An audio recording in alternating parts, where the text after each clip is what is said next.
Assalamualaikum warahmatullahi wabarakatuh. Yes, my dear students, today we are going to learn the subject that is the science and technology. This is your part 2 of standard 10. We had already started this chapter, that is chapter number 6, which is your animal classification. Today we are going to last हमने इसमें 4 phylum पढ़े थे. Today we are going to learn the more 4 phylum, that is phylum Annelida. The next phylum is your phylum Arthropoda. The third phylum, which is your Mollusca, and the last phylum which we are going to learn today, that is your Echinodermata. So these are some phylums which we are going to learn detail in this chapter. Yes, my dear students, what do you mean by animal classification? Animal इसका मतलब हम कुछ जानवरों के बारे में study करने वाले हैं. And what do you mean bye classification? First, we will see what is the actual meaning of animal classification. So, animal classification is nothing but it is a system of grouping animals by their similar characteristic. उनके कोई तो भी characteristic जो है वो similar होते हैं. That means similarities होंगी. That we called it as animal classification. So, what do you mean by classification? Classification is nothing but it is the act या process बोलेंगे और result classifying. That means the systematic grouping of organism into categories on the basis of evolutionary or structural relationship between them. That we called it as classification. और together ये दोनों को मिला के that means animal plus classification together we called it as animal classification. क्योंकि मैंने इसे आपको बताई हूँ इससे पहले कि animal classification is nothing but it is a system of grouping animal. Animals को group करना है अपनी क्लासिफिकेशन के हिसाब से बाय द सिमिलर कैरेक्टरिस्टिक. जो एनिमल्स की कैरेक्टर सिमिलर होगी वो एनिमल वो क्लासिफिकेशन में आते हैं. So moving toward further we are going to study now about animal classification में 3 मेन इंपॉर्टेंट बातें हम पढ़ेंगे. The first one is the history of animal classification. हम एनिमल क्लासिफिकेशन की कंप्लीट हिस्ट्री पढ़ेंगे. That means the detail history of animal classification. The second one is the new method. New मतलब method of system of animal classification. How this method of animal classification is been simplified. And the last which we are going to study, that is the kingdom Animalia. My dear students, in the last lecture we had already started phylum Porifera. The next phylum, second was your phylum Colenterata. या तो हम उसको Cnidaria भी पढ़ेंगे. The third phylum which we had started was Platyhelminthes and the fourth one which we had already study that was Aschelminthes. So my dear students, today we are going to learn the new phylum, that is your phylum Annelida. Now in this phylum Annelida, the first point which we are going to start, that is your body of this animal is long, cylindrical and metamerically segmented. Now अभी इसका मतलब क्या है? Body ये animal की जो है वो लंबी होती है, लॉन्ग होती है, सिलेंडर होती है. सिलेंड्रिकल मतलब क्या? Having straight parallel side. जैसे सिलेंडर आपने देखे हैं, जो जिस शक्ल का सिलेंडर होता है वही सिलेंड्रिकल शेप का जो है ये एनिमल की बॉडी भी होती है. So see my dear students, in this diagram also you can see earthworm, leech and nereis. These are the example of the phylum Annelida. So इनकी बॉडी कैसी हो रही है? लंबी है, लॉन्ग है, सिलेंड्रिकल है and metamerically segmented. Metamerically segmented का मतलब क्या? सेगमेंटल, इसका मतलब सेपरेटेड इनटू पार्ट्स और हम उसको कहेंगे pieces. Now segmented, what do you mean by segmented? Segmented मतलब it is divided into segments, equal parts. Segment के अंदर वो डिवाइड होते हैं. Then next year it is written, second point में लिखा है most of the animal are free living. So ये एनिमल कैसे होते हैं? फ्री लिविंग है, इनको आज़ादी है अपनी जीने के लिए. But few are ectoparasites. Ectoparasites मतलब क्या है? Ecto means a parasite that lives on the outside of his host. इसका मतलब होता है ectoparasites. They are free living animals. ये एनिमल कैसे है? फ्री लिविंग है. May be marine, they are marine और they are fresh water dwellers. So these animals are what? ये या तो फ्री लिविंग एनिमल्स है, दे विच लिव्स इन मराइन और फ्रेश वाटर ड्वेलर्स, और टेरेस्ट्रियल. टेरेस्ट्रियल मतलब क्या? Which can live on land only. ये सिर्फ जो है ज़मीन पे रहने वाले जो है एनिमल्स होते हैं, इसी वजह से ये फाइलम एनालिडा में आता है। Fresh water dwellers, they can swim in fresh water also, they are marine. Okay, the third point here it is written as this animals are triploblastic. Now what do you mean by triploblastic? Triploblastic मतलब क्या? Having a body derive from 3 embryonic cell layer, जैसे मैंने आपको पहले ही ये 3 embryonic cell layer पढ़ा चुकी हूँ, that is your ectoderm. Ecto मतलब बाहर, एंडो होता तो वो अंदर होता, so this are ectoderm, mesoderm and endoderm as in all multicellular animal except जो मैंने आपको लास्ट फाइलम में पढ़ाई थी, sponges and coelenterates. So these are triploblastic animals. They are bilaterally symmetrical. Bilaterally symmetrical मतलब क्या? Bilaterally इसका मतलब पहले हम देखेंगे in a way that involves और affect हम कहेंगे both the side. Symmetrical मतलब क्या? Made up of exactly similar part facing each other. So they are very exactly similar. They are having parts which is similar to each other. Now and eucoelomate मतलब क्या? Having a body cavity that is a column. Now next point हम जो पढ़ेंगे that is your point number 4. They have setae मतलब क्या? Setae मतलब a stiff structure resembling a hair or a bristle, इसका मतलब है setae होता है। और parapodia मतलब क्या? Now parapodia is nothing but it is each of a number of paired muscular appendages used in locomotion. For यहाँ लिखा भी है और sucker for locomotion, so they are used for locomotion मतलब क्या? Movement, they are used for their movement. Now next here it is written as their body is covered with special cuticle. So what do you mean by cuticle? Cuticle is nothing but it is the outer cellular layer of a hair. Now the next here it is written as कि 6 point में this animal are either hermaphrodite. So what do you mean by hermaphrodite? Hermaphrodite is nothing but it is a person or animal having both male हो सकता है and female sex organ or other sexual characteristic either abnormally or as the in the natural condition. So that is the meaning of hermaphrodite or unisexual. What do you mean by actually unisexual? Unisexual means either male or female. Either ये male हो सकता है और ये female हो सकता है. The next which we are going to see the example of this is the example that is your earthworm. The next is the leech and the last one is the nereis. So these are some example which is given here. My dear student, you can see this beautiful diagram of earthworm. Earthworm का diagram दिख रहा है. This is your anus, this is your segment, this is your cetellum, this is the mouth of the earthworm. So this is very beautifully diagram of your earthworm. The next diagram which you are going to see that is your leech. Leech के अंदर भी आप ये diagram देख रहे हैं. ये नीचे का part है that is your anus. Anus क्या है? Anus is the part where the all the waste excretion जो waste material can be removed from the body of either it will be an animal or it will be an human being. यहाँ से ही this is your mouth, तो ये mouth तो यहाँ से इसका structure चालू होता है. ठीक है. The next is the nereis. Nereis is the example of this phylum Annelida.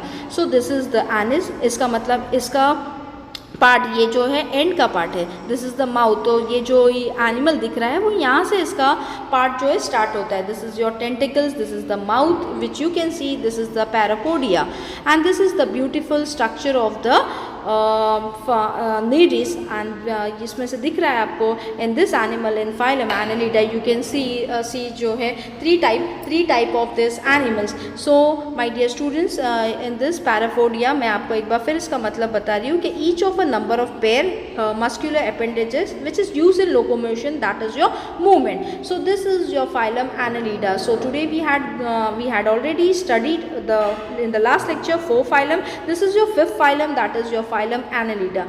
The next phylum which we are going to start, that is your phylum Arthropoda. In this Arthropoda we are going to start this Arthropoda, what it is actually given here. In this it is actually given here the first point, that is this animal have joint appendages. इनको joint appendages होता है. इसका मतलब क्या? A thing that is added or attached to something large हम कह सकते हैं, that is your appendages. Hence these are called as arthropod. इसी वजह से इनको arthropods animal कहते हैं. The second point which we are going to study, that is your planet Earth has highest number of animal from this phylum. तो ये दुनिया में जितनी भी एनिमल्स पाई जाती है सबसे ज़्यादा कैटेगरी, सबसे ज़्यादा फाइलम, ये जो फाइलम आर्थ्रोपोडा आते हैं, तो हायर नंबर ऑफ एनिमल्स जो है, जितने भी एनिमल्स हैं वो आर्थ्रोपोडा के फाइलम में आते हैं. Hence this is a large phylum which highly successful animal in the animal kingdom. तो ये पूरे एनिमल किंगडम में ये जो फाइलम जो है, phylum that is your phylum arthropoda is one of the very successful जो है highly successful animals in this animal kingdom. या आर्थ्रोपोडा जो है सबसे इंपॉर्टेंट कैरेक्टरिस्टिक प्ले करता है, क्योंकि मैक्सिमम जितने भी एनिमल्स होते हैं वो फाइलम आर्थ्रोपोडा के अंदर आते हैं. The next which we are going to study, that is your third point. This animals are found in all type of habitat. तो ये सारे, ये जो जितने भी एनिमल्स हैं सारे हैबिटेट में फाइंड आउट होते हैं, रेंजिंग फ्रॉम डीप ओशन, ज़मीन की तह, ज़मीन की गहराइयों से लेके ocean, deep under the ocean से लेके हाईएस्ट माउंटेन्स. तो बड़े बड़े माउंटेन्स से लेके डीप अंडर द ओशन में ये एनिमल्स हमें मिलते हैं. एंड फोर्थ पॉइंट में लिखा है body of this animals is triploblastic. Again यहाँ लिखा है ट्रिप्लोब्लास्टिक, मतलब इससे पहले भी मैंने आपको बताई हूँ कि it is having a body derive from 3 embryonic cell layer. That is, मतलब वापस से मैं एक बार बता रही हूँ, it is your ectoderm, mesoderm and endoderm as in all multicellular animals except sponges and pseudo. Next is colentrates, all the colentrates animals. So next यहाँ पर लिखा है eucolomate. Again it is written as eucolomate. Eucolomate मतलब having a body cavity that is a column, bilaterally symmetrical. Same वापस से यहाँ पर मतलब लिखा है bilaterally, मतलब in a way that involves or affect both the side. Symmetrical का मतलब होता है कि made up of exactly similar part facing each other, and segmented. वापस मैं आपको बता रही हूँ segmented मतलब divided into segments. So ये इसके मतलब भी थे, और बहुत अच्छी तरह से मैं आपको एक्सप्लेनेशन दे रही हूँ, और मैं कोशिश कर रही हूँ कि आपको ये फाइलम बहुत अच्छे से समझ में आए. हर एक फाइलम में जो है 3 चीज़ें कॉमन ही हैं. आप देखें कि वो ट्रिप्लोब्लास्टिक है, यूकोलोमेट है, बायलैटरली सिमेट्रिकल है, सेगमेंटेड है. तो कुछ इसमें ऐसे पॉइंट्स हैं जो हर फाइलम में जो है सिमिलर है, तो आपको याद करने के लिए भी बहुत ही आसानी होंगी, क्योंकि हर पॉइंट्स में, हर फाइलम जब पढ़ रहे हैं तो इसमें कहीं ना कहीं ये जो अल्फाज आ रहे हैं जिसकी वजह से आपको याद रहेगा कि ये ट्रिप्लोब्लास्टिक है, ये यूकोलोमेट है, बायलैटरली सिमेट्रिकल है, सेगमेंटेड है. So this make you more easier to learn faster and faster, जब आप जो है बार बार ये फाइलम पढ़ेंगे, याद करेंगे तब. फिफ्थ पॉइंट में लिखा है कि chitinous exoskeleton is present around a body. अब चिटिनियस एक्सोस्केलेटन मतलब क्या? It is a feature of arthropods. जैसे एग्जाम्पल, ये हमारे एग्जाम्पल्स दिखे, ब्यूटीफुल कॉकरोच है, तो ये आर्थ्रोपोड्स एनिमल्स जो है दे हैव चिटिनियस एक्सोस्केलेटन, मतलब हार्ड स्ट्रक्चर. ये जो इनका बाहर का जो पोर्शन है वो बहुत ही हार्ड है, मजबूत हम कहेंगे जिसको. The six point here it is written as this animals are unisexual. Unisexual मतलब क्या? Either they are having, they are either of the male or female type. Okay, unisexual. Sexual होता तो they are having both the characteristic, that is male and female के. और uni मतलब either they are having the male और the female जो है peculiar characteristics मैं आपको कहूँगी, या दे आर आइदर मेल और फीमेल भी हो सकते हैं. एग्जाम्पल इसमें आएगा दैट इज योर क्रैब जिसको हम खेकड़ा कहते हैं, spiders, all your spiders, scorpion जिसको हम बिच्छू कहते हैं. यहाँ पर इसका डायग्राम भी दिखा है आपको. मिलीपीड्स जो है this are the worms, centipedes this are also the worms. फिर यहाँ पर ब्यूटीफुल कॉकरोच का डायग्राम दिया है, बटरफ्लाई, हनी बी एक्सेट्रा. तो बट यहाँ पर जो दिया है कॉकरोच के अंदर भी यहाँ पर दिया है कि this is the thorax, this is the head, this is the antennae, this are the legs, this are the abdomens and the wings. तो ब्यूटीफुल ये जो है फाइलम में आर्थ्रोपोडा का जो है एक्सप्लेनेशन करते हुए डायग्राम के जरिए से आपको बताना चाहा है कि this exoskeleton are hard in structure, ये बहुत ही हार्ड होते हैं. The next phylum which we are going to study that is your phylum Mollusca. अब मोलस्कन्स ऐसे एनिमल्स होते हैं माय डियर स्टूडेंट जो मैं कहूँगी आपको या तो ये फ्रेश वाटर भी हो सकते हैं, या तो ये मराइन भी हो सकते हैं, या तो they can live on land. So यहाँ पर ब्यूटीफुल जो है हमारा नेक्स्ट जो हम जो फाइलम पढ़े दैट इज़ योर मोलस्का. और ये मोलस्का के अंदर आपको ब्यूटीफुली दिख रहा है कि यहाँ पर ऑक्टोपस एक डायग्राम है, बिवाल्व है, स्नेल है. आपने देखे भी होंगे, हम जिसको शंख कहते हैं, सीप कहते हैं, स्नेल जो है गोगल गाय मोलस्काई भी हम कहते हैं। सो बाइवाल्व जो है दैट आर ब्यूटीफुली, ये ऑयस्टर का पर्ल है। हम हमेशा सुनते आए हैं कि जो है डीप अंडर द ओशन के अंदर ये एनिमल पाया जाता है और ये साल में जो है मोती, असली मोती बनाते हैं। So in this phylum we are going to study क्या लिखा है एक्चुअली, ये फाइलम क्या कहना चाहता है हमें, ये पॉइंट्स हमें क्या बताना चाह रहे हैं। फर्स्ट पॉइंट में लिखा है body of this animal is soft and slimy, इनकी बॉडी बड़ी चिकनी होती है, बड़ी सॉफ्ट होती है। Hence they are referred as mollusc, इसी वजह से इसको हम मॉलस्क कहते हैं। मॉलस्क मतलब मोस्ट ऑफ देम मराइन हो सकते हैं, either they can occur in the fresh water और on the land. The second point यहाँ पर लिखा है this is the second largest phylum in animal kingdom. हम पहले देखे थे, मैंने लास्ट फाइलम में आपको पढ़ाई थी कि arthropoda was one of the greatest biggest phylum था ये पूरे फाइलम में से। उसी तरह ये जो मॉलस्का जो है सेकेंड जो है इम्पॉर्टेंट रोल प्ले करता है, सेकेंड लार्जेस्ट फाइलम है ये एनिमल किंगडम में। तो आपको ये याद रखना है अच्छी तरह से कि कौन सा फाइलम लार्जेस्ट है, कौन सा पहला आ रहा है, कौन सा दूसरा आ रहा है my dear students. The third point which we are going to study in this point that is this animal are aquatic, ये पानी में रहने वाले जानवर हैं, और टेरेस्ट्रियल या तो ये ज़मीन पर भी रहते हैं। Most of the aquatic mollusks are marine, so some are जो है marine होते हैं, but यहाँ पर लिखा है few are fresh water dwellers too, कुछ जो है fresh water dwellers मतलब पानी में रहते हैं। जैसे कि ये बाइवाल हो गया, ये पानी में ही रहते हैं। ये this are the fresh water the marine animals which you can find out and that is why this animals are coming under the phylum Mollusca या मॉलस्क हम जिसको कहते हैं। नेक्स्ट यहाँ पर लिखा है body of this animals is, वापस से मैंने आपको कही कि सारे में एक ही पॉइंट रिपीटेड है, ट्रिप्लोब्लास्टिक है, यूक्यूलोमेट है। इनकी बॉडी नॉन सेगमेंटेड है, सेगमेंट होती है तो डिवाइडेड इनटू सेगमेंट्स होता है। नॉन सेगमेंट मतलब हम इसको हम सेगमेंट नहीं कर सकते हैं, हम इक्वली नहीं डिवाइड कर सकते। And they are very very soft. यहाँ पर लिखा है except animals like snail the body show bilaterally similar, तो स्नेल को छोड़ के एक्सेप्ट एनिमल लाइक स्नेल इसकी बॉडी कैसी है, बायलैट्री सिमेट्रिकल है। Their body is divided into 3 division में है, जैसे कि यहाँ पर ऑक्टोपस में आपको दिख रहा है, हेड है इनका, फुट है एंड विसरल मास है। आप यहाँ पर ब्यूटीफुली ऑक्टोपस का डायग्राम देख सकते हैं कि ये सिफोन है, आपको दिख रहा है, ये इनकी आंखें हैं, ये सकर है, यहाँ से जो है ये एनिमल्स को या तो जो भी एनिमल्स को जो है सक करके द प्रे को जो है वो खाते हैं। दिस आर द टेंटेकल्स, जहाँ से ये मदद करता है सारे एनिमल्स को क्या करने के लिए, जो है कैप्चर करने के लिए।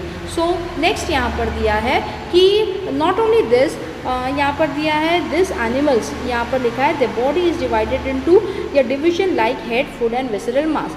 5th पॉइंट में लिखा है visceral mass is covered with mantle, तो विसरल मास किससे कवर्ड है, it is covered with the envelope, this are the envelope visceral mass. Visceral mass is covered with mantle लिखा है, this mantle secretes a hard calcareous shell. तो what do you mean by calcareous shell? Calcareous shell मतलब होता है composed of calcium carbonate, इसका मतलब calcium carbonate इसमें compose है, कंप्राइज है। दिस शेल में बी एक्सटर्नल और इंटरनल और even absent in some cases, कुछ केसेस में ये एब्सेंट होता है। आपको दिख रहा है सेल में भी जो है ब्यूटीफुल शेल होता है, बाइवाल में भी आपको शेल दिख रहा है, तो दिस आर हैविंग जो कैल्केरियस शेल्स। 6th पॉइंट में यहाँ पर लिखा है this animals are unisexual, so this animals comprises both male and female भी हो सकता है। एग्जाम्पल यहाँ पर दिया है बाइवाल होता है, स्नेल होता है and the next is the octopus.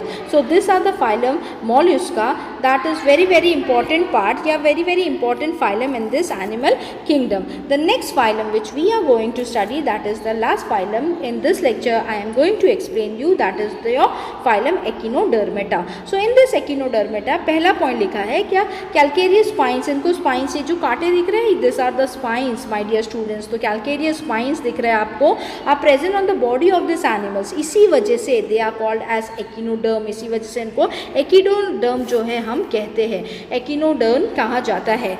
This second point में लिखा है this animal are found only in ocean, तो ये समंदर की गहराइयों में ही पाए जाते हैं।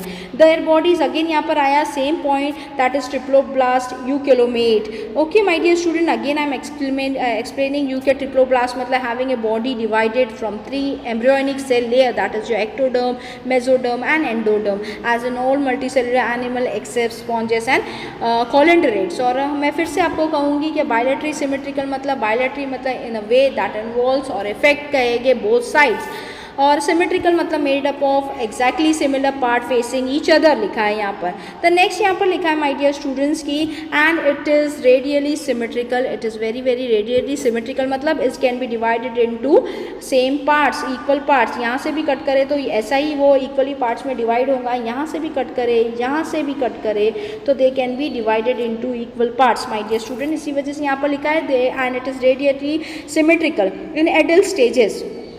नाउ यहाँ लिखा है however they show bilaterally similar in the larval stage. In the जब वो बच्चे से बड़ा होता है, एडल्ट मतलब बड़ा और लार्वल मतलब when they are developing from small, छोटे से लेके लार्वल स्टेज टू बड़े होने तक का। So they are what they are bilaterally symmetrical. और जो जब बड़ा हो जाता है तो they can be divided into equal parts, इसी वजह से रेडियली सिमेट्रिकल। आप मैथमेटिक्स में भी पढ़े होंगे। फोर्थ पॉइंट में लिखा है they perform locomotion with the help of tube fit. तो दे आर हैविंग ट्यूब जिससे वो सक करते हैं। This tube feet are also useful for capturing prey. जो इनका ट्यूब होता है इससे ये प्रे को कैप्चर करते हैं, ये उनका खाना है। ये tube is very very essential in this phylum, in this echinodermata animals. Some animals are sedentary, so this animals are sedentary my dear students. They have skeleton made up of calcareous spines, और हम जिसको voices कह सकते हैं या plates कह सकते हैं। इनको काटे हैं, इनके जिस्म पे काटे हैं माय डियर स्टूडेंट। 6 पॉइंट में लिखा है this animals have good ability of regeneration. अगर कोई भी हिस्सा अगर इनका कट गया, मैंने आपको सेकेंड चैप्टर में भी पढ़ाई थी example that is your Planaria. अगर जो भी हिस्सा, अगर लिजार्ड फॉर एग्जाम्पल लिजार्ड में ले रही हो, अगर लिजार्ड की दुम कट गई हो तो फिर से लिजार्ड की दुम रीजनरेट हो सकती है। So this are very very they are having very good ability of regeneration. The next यहाँ पर हम देखेंगे this animal are mostly unisexual. Again they are having either they are male और फीमेल माय डियर स्टूडेंट। इसका example है starfish, sea urchin, brittle star, sea cucumber, etc. So these are some example which are coming under phylum Echinodermata. So today we had in the last lecture we had already studied the 4 phylum, that is phylum पहला मैंने आपको पढ़ाई थी Porifera, फिर next phylum मैंने आपको पढ़ाई थी Colenterata या Canidria हम कहेंगे। The third phylum was Platyhelminthes, the fifth phylum was, the fourth phylum was Escherihelminthes। आज जो हमने 5वां phylum पढ़े हैं that is your Annelida। फिर उसके बाद हमने जो phylum पढ़े है दैट इज़ योर आर्थ्रोपोडा। उसके बाद जो 7th हम फाइलम पढ़े थे दैट वाज द मॉलस्का। और आर्थ्रोपोडा जो है सबसे नंबर 1 क्लास में आता है। उसके बाद जो आता है सबसे बड़ा phylum next second largest phylum में आता है that was the mollusc, all molluscan animals. And the last जो 8वां आज हमने पढ़े थे that is the phylum echinodermata. So आज हमने जो है 4 फाइलम, पहले हमने 4 फाइलम पढ़े थे, ये लेक्चर में भी हम 4 फाइलम पढ़े हैं। बेटे इसमें बहुत सारी चीज़ें कॉमन है, जैसे कि मैं आपको बार बार बता रही थी कि ट्रिप्लोब्लास्टिक के एक्यूलोमेट है और बायोलैट्रिकली सिमेट्रिकल है। तो कुछ ऐसे पॉइंट्स हैं जो बार बार हर फाइलम में रिपीट हो रहे हैं। आप अच्छे से आप जब ये फाइलम को बार बार लिख के प्रैक्टिस करेंगे तो ये आपके जहन में रहेगा। और एग्ज़ाम में इसमें कोई भी एक फाइलम पूछा जाता है क्या describe echinodermata with some points of your 2 marks के लिए क्वेश्चन पूछ सकता है, या फाइलम आपको आर्थ्रोपोडा पूछ सकते हैं। कोई भी एक फाइलम आपको एग्जाम में पूछा जा सकता है। So this all phylums are very very important. आपको अच्छे से जहन में रखना है, आपको पॉइंट्स लिखना है। जब आप लिखेंगे तो आपको याद रहेगा कि कौन से पॉइंट्स कॉमन है। सो यहाँ पर मैं अपना लेक्चर को कंप्लीट करती हूँ। अस्सलाम वालेकुम वरहमतुल्लाहि वबरकातुहू।